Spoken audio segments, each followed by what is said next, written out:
Je m'appelle Jen, j'ai 40 ans, je suis maman de 2 petits garçons.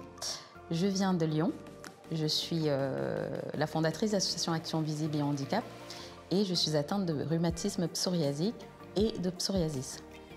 J'ai décidé de m'engager dans cette campagne de sensibilisation pour déjà apporter ma part, contribuer à mettre en lumière finalement toutes ces pathologies, toutes ces maladies liées à la peau, ces maladies chroniques, inflammatoires de la peau dont on parle pas très souvent et qui pourtant peut parfois très impacter le quotidien.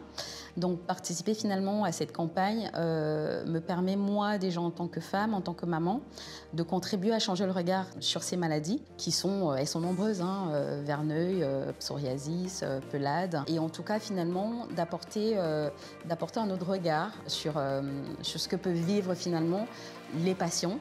Et moi en tant que femme, en tant que maman, ce que j'ai pu comme ça vivre durant toutes ces années dans mon quotidien, qui est de dire que finalement, même si on est confronté à des quotidiens très compliqués, le fait d'avoir un regard finalement plutôt bienveillant sur ce qu'on traverse, sur la maladie, permet aussi et facilite le regard que les autres peuvent avoir sur la maladie. Donc ça, c'est ce qui m'a le plus donné force et énergie pour participer à cette campagne. Quand on vit depuis longtemps, depuis un bon nombre d'années finalement avec les handicaps invisibles, on ne se doute pas de ce que peut être finalement le fait d'avoir une maladie, une pathologie qui est visible.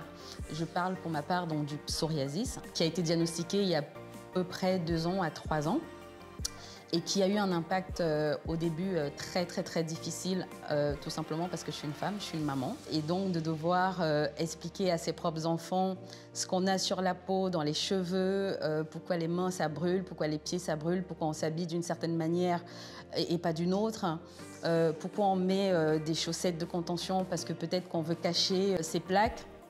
Ça a été très difficile au début de pouvoir justement essayer de trouver des réponses à ce que je vivais et pour finalement, dans un parcours, dans ce cheminement, me dire qu'il fallait aussi que j'essaie de m'approprier finalement le regard que je pouvais porter moi-même sur moi. C'est-à-dire que c'est physique, c'est visible, ça se voit, ça change une femme. Et donc, comment je fais pour accepter finalement mon corps? Comment je fais finalement pour accepter de changer sans avoir finalement une main mise là-dessus. Et donc, le shooting photo, le body painting, en ça, c'est quelque chose de formidable parce que du coup, ça permet de poser un regard sur soi, d'avoir un regard différent du regard qu'on peut avoir habituellement. Parce qu'on prend le temps, voilà, comme ça, de se chouchouter, de s'observer et du coup de poser ce regard bienveillant sur soi dont je parlais tout à l'heure et de passer un moment agréable parce que finalement, ça permet d'intérioriser, si je peux dire, tout ce qui est émotion négative comme positive pour laisser place finalement à celle qu'on a envie d'être, à celle qu'on a envie de devenir et à la femme finalement qu'on a envie de montrer aux autres. Et donc ça m'a apporté beaucoup de sérénité, beaucoup de paix. Ça m'a permis de me dire je suis belle, peu importe les plaques, les démangeaisons. Je suis une femme belle et une femme forte. Donc ça m'a beaucoup apporté.